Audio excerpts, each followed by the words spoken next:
And welcome everyone to the Coach's Corner. John Stanko being joined here by Sarah Brady. Coach, a pretty successful week. You guys went 1-1, a tough 2-1 loss to Ryder, who's one of the best teams in the MAC, and then a nice 2-1 win over the Purple Eagles on Senior Day. Just get your thoughts on the past week of competition.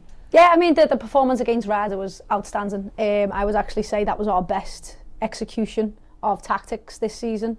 I thought everybody was brilliant. I mean, they just have so much quality, and we're starting to get a little bit depleted now. We've got a lot of injuries out there. But it was brilliant. Couldn't have asked for anything more. There was a few chances that could have been converted, maybe would have got us a better result. But you know, you're never ever embarrassed getting beat by Ryder. Top team. Niagara was the first home win of the season, second conference win, and although it was a long time coming, it was worth the wait because it was so apt that it was Senior Day. You know, Emily got a win at home. She got to hear a New York Groove song. Everything came together when it was supposed to for her. I mean, I just wish there was a few more wins this season for her. One thing you noticed in the past games is a lot of less dangerous opportunities by the opponents. I think after that game against Canisius, you guys lost 4-1. You kind of challenged the team in the defense to allow less dangerous chances. Have you seen that improvement marginally moving on? Huge. As I said a few times about this team, it's not an X's and O's team. Most of the time, it's more of a, you know, what's your why? You know, why are you doing this? And what's your role? And why do you have to stick to your role? I think Canisius was a massive wake-up call. I mean, I got the hairdryer out. I'm not sure if the American audience are that familiar with that. It's basically a famous English thing where the coach just goes crazy. I'm not typically like that, but it was necessary, and we called a lot of the, you know, behaviours out that we don't need, and I think they responded really well. I think, you know, sometimes you can go the other way when coaches go mad on you, but they went the right way after it. And we hit a point, it was like, look, we can't ever go back to there. We need to make sure that everyone's accountable for everything they're supposed to be doing, because if that doesn't happen, then the team can't win. So it was necessary to clear the air, and then we got to the point where we need to be. And the nice thing was we ended up with one great performance. The second game, which was the win, wasn't a great performance, but we got what we needed out of the game. Let's talk about some of the players who've stood out over the past week. Mariana Yaramillo has been a consistent force. She leads the team in shots per game. Can you talk a little bit about her and what she's meant to this offense and how she's centered around it? I mean, what she's meant to the offense, I mean, to be honest, the defensive work's has been fantastic. I mean, the kid's natural position is a number 10. She's creative, she's crafty. She's got a lot of flair. Unfortunately, she hasn't been able to exercise that as much as she needed to this season. You know, we lost Megan Wood pretty early, so she had to make sure she filled that gap. And the best thing about Mar is she knows how to play football regardless of her position. So she's been moved around a little bit because we can trust her to do a job. But when she's been able to find herself in the positions that she favours, she's turned it on. You know, there's been some special moments. I mean, she scored that great goal against Ryder, which is, you know, quintessential Mar. But her work off the ball is fantastic. You know, sometimes number 10s get criticism for not being able to defend. And, you know, not only can she defend, she has a willingness and a real commitment to her team to defend. So I've been delighted with her all season. You know, she hasn't put as many numbers up that she probably would have wanted. I think more of that is down to the fact that she's done more for the team than being able to shine as an individual. But that's what we teach here at Iona. You know, we don't have a best player. We have players who are doing the job for the team, and if you do that, the team will function really well. Well, someone who's doing their job as a forward is freshman Amber Christmas. She had a gorgeous goal straight in off a corner against Niagara. What did you see on that goal, and why was it so impressive? Do you know what? She does it all the time. I mean, sometimes she's hit the side netting a little bit, and myself and John, you know, we never discourage her from doing it. I'm like, it'll happen. One will drop for you. She has a great whip, and she snaps her hips really tightly. Sometimes it hits the side netting, and sometimes it sails in over an outstretched goalkeeper's hand. So, you know, it's a very, very difficult skill to be able to pull off, and it's very audacious to do it as a freshman.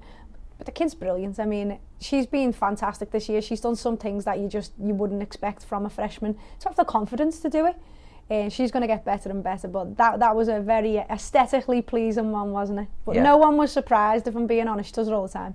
Well, it was an absolutely great goal. She has a great chance to be named to the All-MAC rookie team as well, and she's Iona's leading goal scorer this year, so great season for her as a freshman. Someone who's really stood up, though, this past week, or the best week of her career, is Marissa Dundas. A goal and an assist, the game-winning goal against the Purple Eagles. You were very proud of her and the way she played in the last home game. Yeah, I mean, she was the best player against Ryder. We said that, you know. She's another kid who's unsung a little bit like Mariama. She does everything she's supposed to, but you know, she plays right back. You know, you don't see many right backs getting World Player of the Year, you know.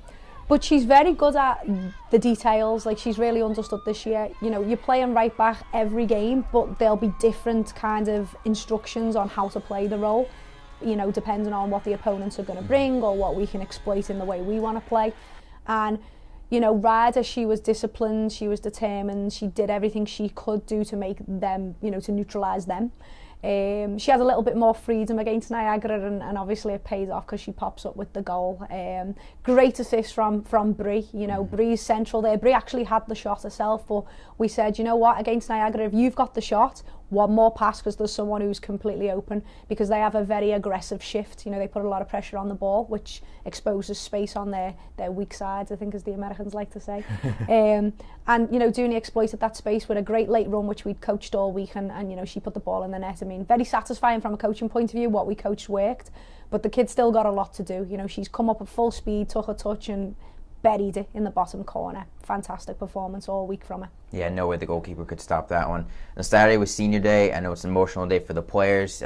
Senior Emily Hansen played her last game at home here at Mazzella Field, and Erica Flowers, she was honored, but she'll be coming back next season to help the Gaels in the 2017 year. What were your emotions as the coach, the senior day, and seeing those two players honored at Mazzella Field? Well, you know, I haven't recruited anyone here, and you know, a lot of people are like, oh, they're not your kids yet. You know, as soon as you walk through the door, they are your kids straight away. Two of our captains, Erica hasn't been able to play that much, but we've still got a good relationship because, you know, she's been mentoring the younger kids, and she's in and out of the office all day. You know, how do we make this program better, coach? You know, what can I do to help you do that? You know, real ownership of the captaincy. It's not just an armband to these two kids. And Emily has been able to play, and she's just embodied everything the coaching staff want to bring to this programme. You know, everything in our culture that kids lived out in every performance, and not just in games, in training sessions.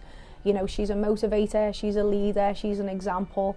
She will say some things that, you know, are hard sometimes to say to peers. She'll give great feedback to coaches. You know, she's a really strong-minded kid, and she deserved the win. And, you know, the team got it for her, and we all celebrated that, because it wasn't the win we celebrated. You know, we're a Division 1 programme, we should be used to winning. We've kind of fell off that a little bit in the last few years, but we'll get it back.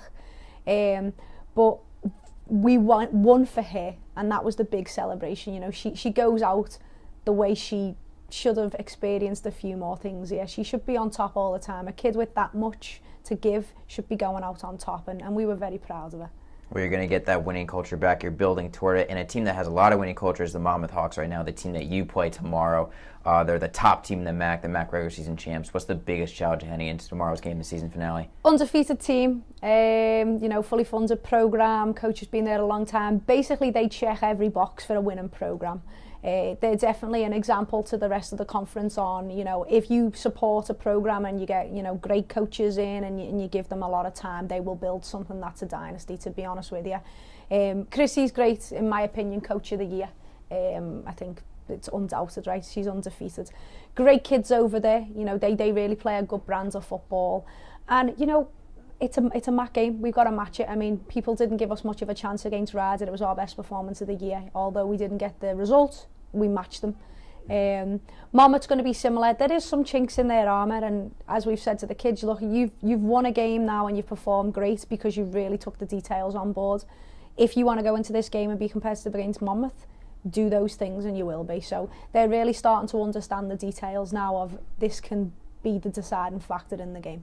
Is there any validity to the idea of being a spoiler? You want to spoil their undefeated MAC record? Oh, you know what? You're playing into me Scousness now. I mean, obviously, yeah. You'd always love that, don't you? There's always kind of, if you scalp a giant, it's always satisfying. But we're not approaching a game to spoil someone else's party. It's more about our individual growth and, you know, what can we get out of the game to help build our culture. And that's win, lose or draw. I mean, the win obviously would be preferable. But we can only play the game, right? You can't go in and have all these theories and ideas unless you're going to execute them. So that's just what we're focused on. Well, Sarah, thanks for joining us, and best of luck tomorrow against Monmouth. Thank you. Appreciate it.